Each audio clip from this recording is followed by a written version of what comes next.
Tetairoa McMillan and Colson Loveland are among the biggest winners from round one of the draft. We'll explain why next.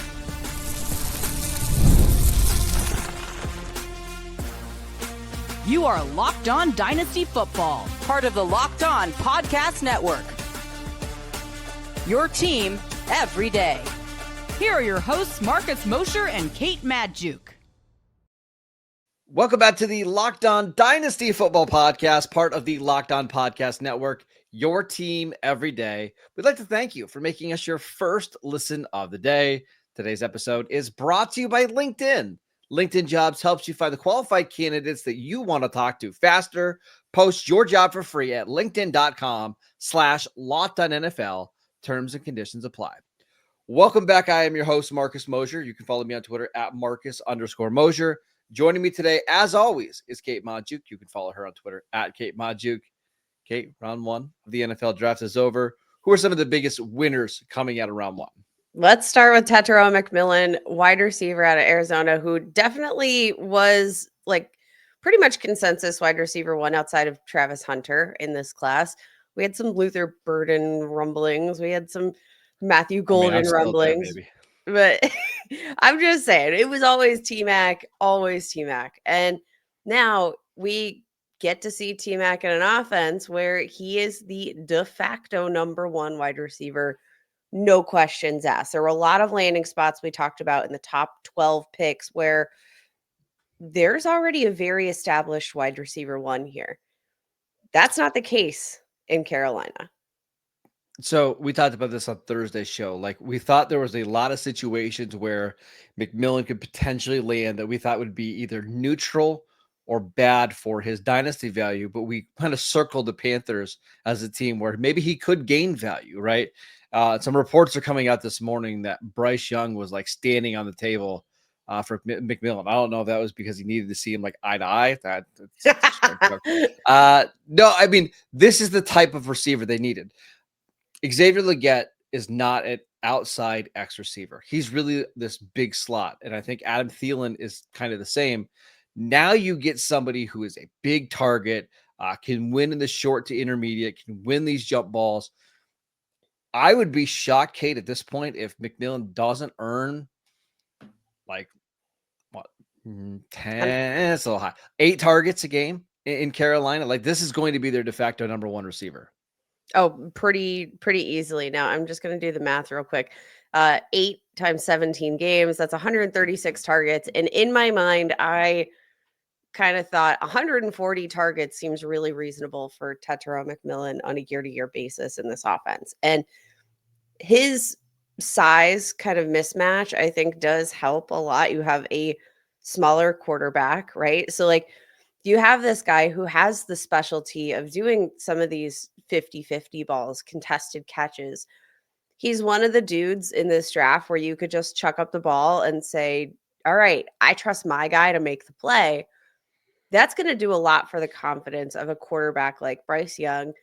Also, not necessarily a bad thing when you consider the fact that Bryce Young is a smaller quarterback. Like, it feels like a really natural fit that I'm kind of surprised we weren't talking about even earlier in this process. Yeah. So just kind of really quickly, we were talking about in super flex drafts, him going around the 5th, 6th, 7th pick. I would assume I don't think that's going to change. In fact, it might go up a little bit just depending on where some of these running backs come off the board here on Friday night. But overall, a very good night for McMillan. Also a really good night for Colson Loveland, who we've been big fans of. First tight end off the board, lands with the Chicago Bears, lands with a coach who has a lot of experience getting the ball to tight ends. And Ben Johnson, Sam Laporta, became the number one overall tight end in dynasty leagues after his rookie year. I like Colson Loveland. You know how much I love Sam Laporta. I tear up every time I talk about him. Colson Loveland is just a better player. And I absolutely love this fit. I know there's a lot of weapons, but he couldn't be a better fit in this offense. And I think he makes a ton of sense with DJ Moore and Rome Odunze. I think he makes a lot of sense. And you look at sort of the construction of this offense at this point, and it feels really complete. You have receivers who, like Colson Loveland, we're going to label him more of the, the big converted wide receiver that he is. He runs routes like a wide receiver, like he creates separation like a wide receiver. That's probably going to be the main role he plays in this offense. But that role is really different from DJ Moore, which is really different from Ruma Dunze. So like there are a lot of mouths to feed, but I do think it's a plus that like we're not getting these like really repetitive skill sets. I don't think. I think we're No. getting guys that can play a really distinct and separate role in the offense that, yeah, maybe they can each carve out their own. And if Caleb Williams is this generational prospect that we've talked about, and we finally get him with an offensive mind that can, rein in some of the qualities that make him a tougher dude to get behind, like all the sacks, the extending of plays when plays aren't there, like you get him in an ideal circumstance, you get him with the ideal weaponry. I think that this is an offense we can project to feed several mouths. Yeah, and Cole Kmet is under contract right now. Wouldn't be surprised if he gets traded or he's eventually released. Worst case scenario, he's just on the roster for one more year before Loveland fully takes over, but they have very different skill sets. I'm looking at Loveland as basically being Brock Bowers is too high of a comp, but he's basically their slot receiver. Like that's just Yeah. what Colson Loveland's going to be. And this is why we were preaching before the draft. Like we like Warren and Colson Loveland a lot, but the landing spot could eventually flip these guys because I believe Tyler Warren was the number 5 tight end in Dynasty startup drafts. Loveland was 7. And now I would comfortably switch them. Yeah, I mean, you just look like circumstantially, yes, again, more mouths to feed. But when you're looking at Tyler Warren, there's also a lot of mouths to feed. I think the Colts generally have kind of an underrated skill position player group. Michael Pittman, you're going to kind of forget about his 2024 campaign. He dealt with injuries this year. So, like, remember the core of who Michael Pittman is as a receiver. You have Josh Downs, you have Alec Pierce. Like, they also have some, I think, pretty solid playmakers, even if you wouldn't regard them as one of the top skill position player groups in the league. But that big glaring question is who's the quarterback? And if it's Daniel Jones, like, which It doesn't get you pumped up. no. So like Tyler Warren, he does become one of these guys that like, yeah, you are going to have to force feed him touches. And are there going to be enough force fed touches in that offense to make it worth it? I don't know, but Colson Loveland's pathway to relevance just feels a little bit less resistant right now. Well, and what did we say pre-draft? We wanted to see Colson Loveland go with a good quarterback that gets rid of the ball on timing and accurately. Now, that's been a little bit of a problem with Caleb Yeah. Williams, at least during his rookie year, but he's got a really quick release. And I could just see this being his safety blanket underneath. Like, hey, it's 3rd and 5. Let's just throw a slant at Loveland, let him get 7 yards and move on. I think he has a chance to have a really productive rookie season.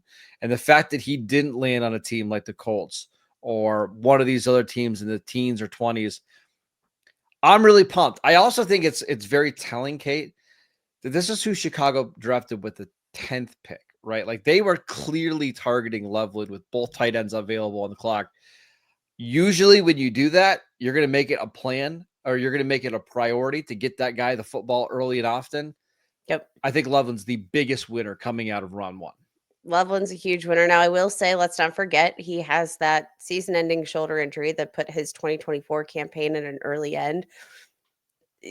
Expected to be ready for training camp, but I also wouldn't be surprised if it just takes a minute to acclimate. But so I keep putting that asterisk there just to temper expectations because I could picture there being a little bit of a transition period in his time in the league, Sure. just again because of that injury. He's going to miss, probably these spring programs, or at least not be at 100% for these spring programs. So like, I always want to, just put those asterisks out there because I know that even though we're playing the long game of dynasty football, we're impatient beings. Yes. So Yes, we are. don't forget how good Colson Loveland is and how good he can be in this offense if it doesn't play out right away. All right, let's talk about some of the biggest dynasty losers coming out of round 1, including Emeka Egbuka. We'll get to that next. This episode is brought to you by LinkedIn. As a small business owner, your work doesn't end when the clock hits 5. Your business is always on your mind, which means when it's time to hire, you need a partner that works just as hard as you do. And that's where LinkedIn Jobs comes in. When you clock out, LinkedIn clocks in. LinkedIn makes it easy to post your job for free, share it with your network, and get qualified candidates all in one place. Here's how it works. LinkedIn's new feature can help you write job descriptions and then quickly get your job in front of the right people with deep candidate insights. And here's a pro tip. Add the hashtag hiring frame to your profile picture to double your reach to qualified candidates. It's no wonder 72% of small businesses say LinkedIn has helped them find high quality hires. Post your job for free at linkedin.com/LockedOnNFL. That is linkedin.com/LockedOnNFL to post your job for free. Terms and conditions apply. Welcome back to the Locked On Dynasty Football Podcast. We'd like to thank you for making us your first listen of the day. Okay, let's talk about some Dynasty losers. And I think the first one for me is Emeka Egbuka. It was awesome to see him being a top 20 pick. I think that's maybe higher than a lot of people were anticipating. But going to the Buccaneers at pick 19 is rough with Mike Evans there, Chris Godwin, who just signed a contract extension this offseason. They also have Jalen McMillan, who had a very strong rookie season. They also have Cade Otton, who is a pretty established pass catcher. This feels like it just really caps Egbuka's ceiling. Oh, that absolutely caps Ibuka's ceiling, especially considering like what were we hoping to get out of him as a prospect? What kind of player did he kind of profile as in terms of dynasty value? He profiled as this possession wide receiver who wins just as in his natural ability, right? Primarily a slot guy. He's not necessarily like the most dynamic athlete in the entire world, but he does a lot of little things right.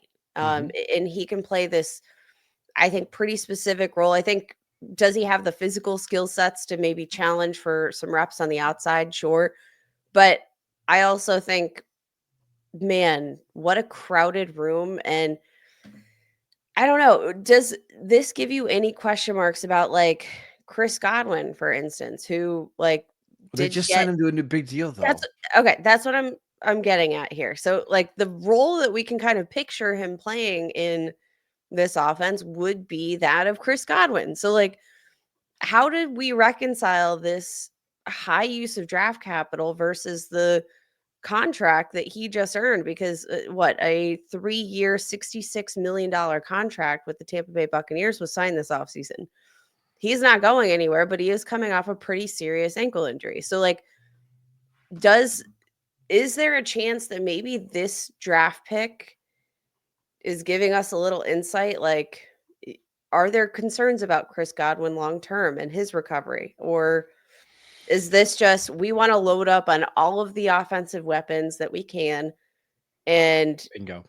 I think they know that's their path to being relevant and being competitive in the NFC is Baker Mayfield is at his best when we just load him up with pass catching options. He can get rid of the ball quickly and let the playmakers make plays in space. And that's Egbuka. Like Egbuka is a really good slot receiver who gets open with route running. He's pretty decent after the catch.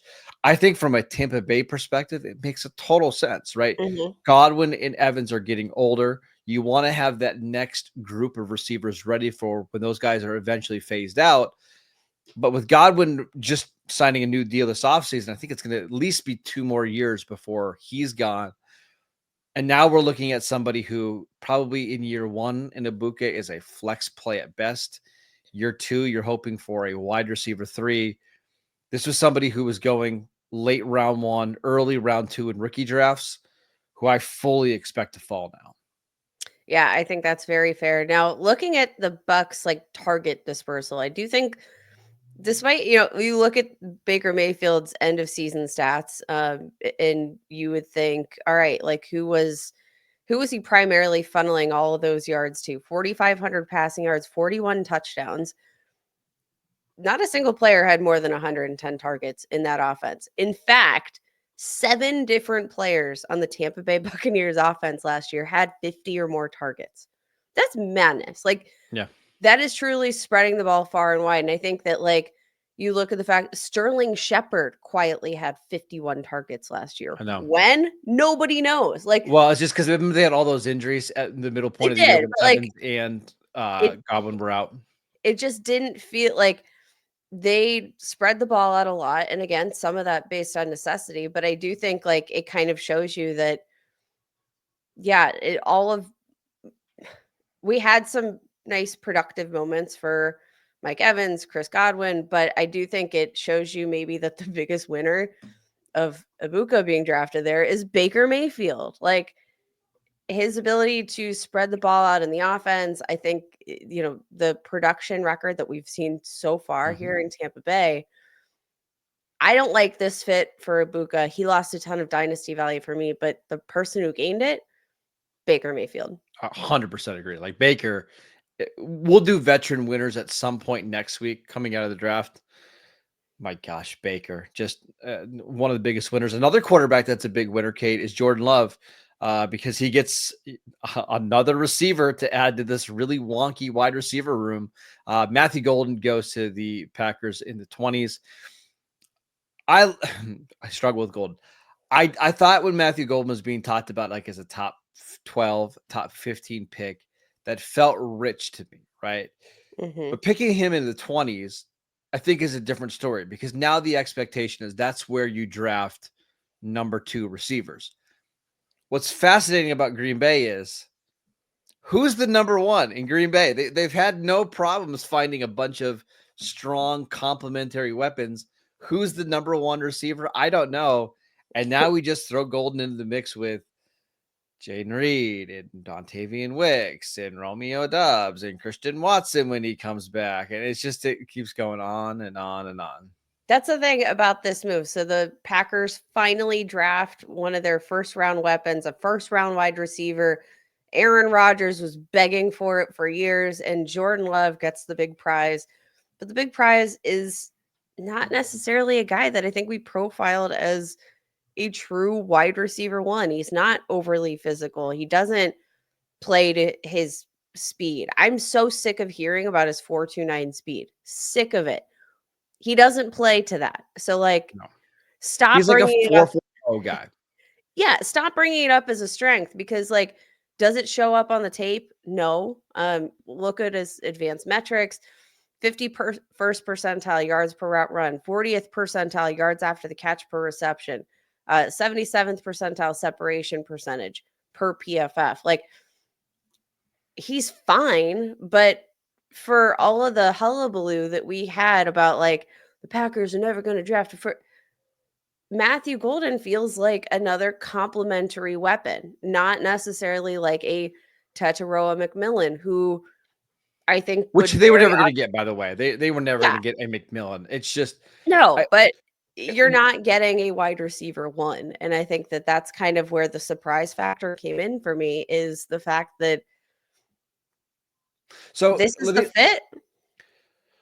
Jaden Reed was in the 2022 draft or 2023. Christian Watson was in the 2022 draft, I believe. So Watson is on the final year of his deal. I think Romeo Doubs is on the final year of his deal. Jaden Reed has one more year left after this. Maybe the Packers just feel like, hey, these guys were good on their rookie contracts, but we're just not extending them. And it's going to be like Reed and Golden as the focal points of this offense this year in the upcoming year. I think this is a really smart move by the Packers. You surround your young quarterback with a bunch of weapons with speed. I love it from the Packers sense, right? I do. And I think it's a good fit for Matthew Golden because he's getting paired with a good quarterback and a good offensive mind. But from a fantasy and dynasty perspective, one of the things we know about Jordan Love and Matt LaFleur, they just like to spread the ball around. Like they just like to change the game plan depending on the opponent. And I feel like Matthew Golden is going to have some of the same issues we see with all these other receivers. Yeah, I think that's all extremely spot on here. I just don't know what is the ceiling in terms of target share for Matthew Golden in this offense. I don't really know because, again, he's not necessarily a guy that I picture you funneling 140 plus targets to No. in a year. I- That's just n- not no. the player that I evaluate him to be at this point. Obviously, Matt LaFleur, a really talented offensive mind. We'll see how he integrates Matthew Golden in this equation. Maybe there's some, untapped potential there that we're going to see here in Green Bay. But it was not a great, landing spot, No. at least for fantasy purposes right now.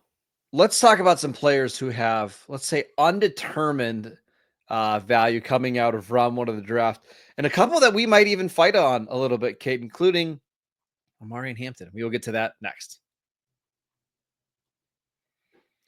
This episode is brought to you by FanDuel. The NBA playoffs are almost here, and FanDuel is giving new customers an incredible way to get in on the action.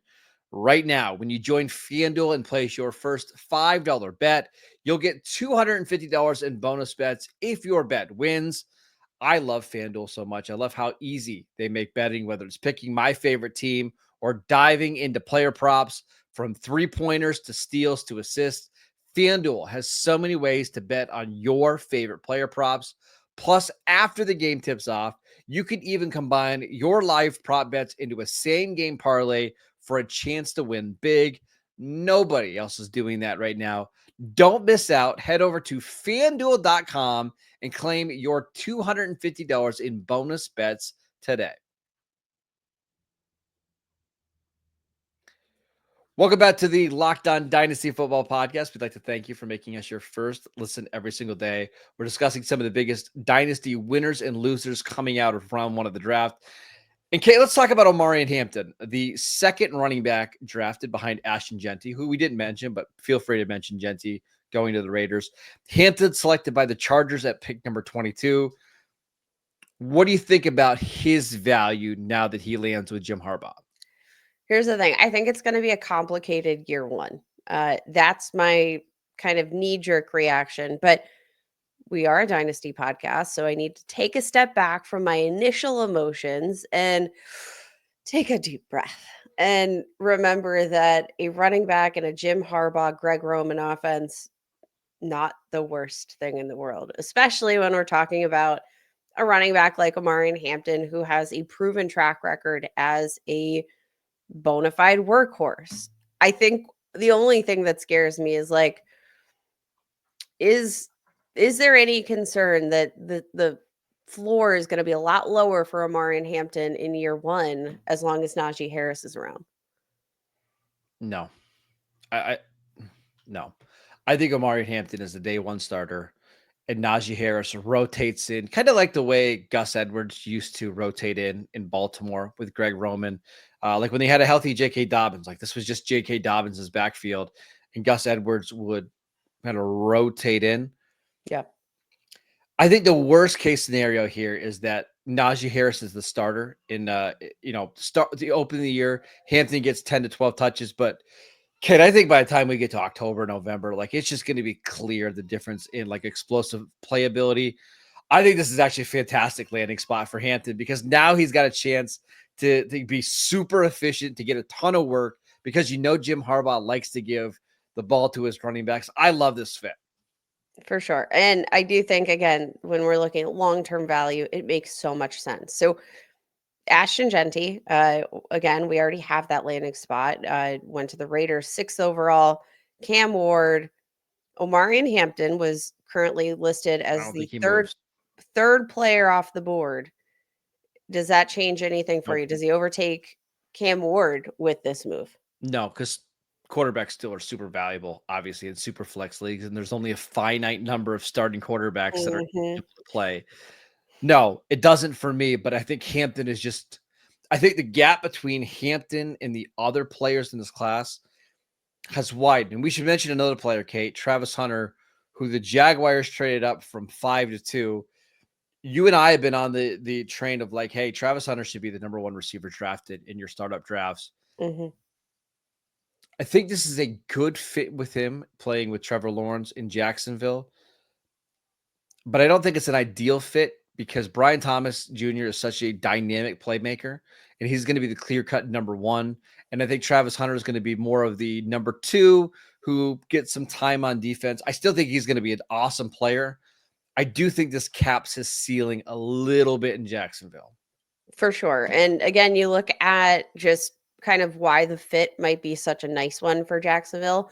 They do have that established number one wide receiver. So, like, if the goal is to maximize his talent on both sides of the ball, or even if he's, playing 80% of snaps at wide receiver, I think Brian Thomas Jr. gives you the luxury to, send Travis Hunter out on defense for those other 20% of the snaps. Like, yeah, that's why I think the fit, it gets a little bit more comfortable to, feel like you can split time when you have a true wide receiver one. But you're absolutely right that it caps the upside in a big way. And it's not to say that the talent isn't there, like to justify him as wide receiver one in this class, but circumstantially, I do think the landing spot just makes it that much trickier because, if the Jags didn't have Brian Thomas Jr., they would need him to play 95% of the offensive snaps as opposed to, maybe an 80-20 split or maybe a more significant split than that, Yeah, and we should also mention they do have other receivers in the roster that I think Parker Washington was a third or fourth round pick. They paid oh gosh, why can't I think of the name? The Commanders receiver, Diami Brown. Diami Brown this offseason. They did give Gabe Davis a huge chunk of money last year, although that doesn't really factor in. I just think Hunter's going to get his targets and snaps on offense. I'm not concerned about that. I just wonder. First of all, I wonder if Trevor Lawrence is the type of quarterback that can support two number one receivers, right? And I just think you're looking more at Hunter having probably the Jordan Addison, like you're 1,000 yards and hopefully 10 touchdowns, which would be awesome. If he can do that and contribute on defense, absolutely worth the trade up. It's just not my favorite landing spot from a dynasty perspective. No. So let's talk about where that has Travis Hunter then in your rookie ranks at this point. Because again, he's been one of these players that all over the map. I mean, I'd still take him ahead of Egbuka, who is buried. I'd take him over Matthew Golden, who's going to be splitting time with a bunch of other receivers. So he didn't lose value among the receivers, but let's wait and see where these running backs land. Because if someone like Travion Henderson lands with the Cowboys, and I'm taking Travion Henderson, right? If Quinshon Judkins lands with the Browns or something like that, I'm taking Judkins. So I kind of want to see what happens tonight before we set anything in stone. So the value is not lost among the wide receivers. Is he your wide receiver 2 in this class right now? Yes, easily. Okay. So not losing any steam in that regard. But again, the overall draft position in your rookie drafts could change kind of significantly. Before we close out the show, I do want to just touch on Tyler Warren, who we mentioned briefly when talking about Colson Loveland. Went 14th overall to the Indianapolis Colts. Tyler Warren was one of our favorite players just in general in this draft class because he's so talented. He's such a old school football player that just loves the game, does the dirty work. But I'm probably going to need to move him down a few spots in my dynasty ranks when I'm looking at just the landscape of the Jacksonville Jaguars and opportunity for an immediate, substantial target share. Yeah. Here's to hoping Daniel Jones is the quarterback for the Colts. Let's just say that, which is a really, really sad statement. That's a scary statement. Yeah. I know. But again, Tyler Warren's still a really good football player. So. All right, that is it for today's show. We'd like to thank you for making us your first listen of the day. On Monday's show, we'll break down the rest of the action from Friday and Saturday. We're going to get a ton of running backs and wide receivers picked over the next 100 picks or so, and that's going to have some major implications on your rookie draft. So make sure you tune into that show on Monday. We're going to continue to break down the draft. We'll look at some of the biggest veteran winners and losers, and I'm sure Baker Mayfield will be a part of that list, so tune in then. Follow Kate on Twitter at Kate Magdziuk. I'm at Marcus _Mosher. Enjoy the rest of the draft. We'll see you right back here on Monday.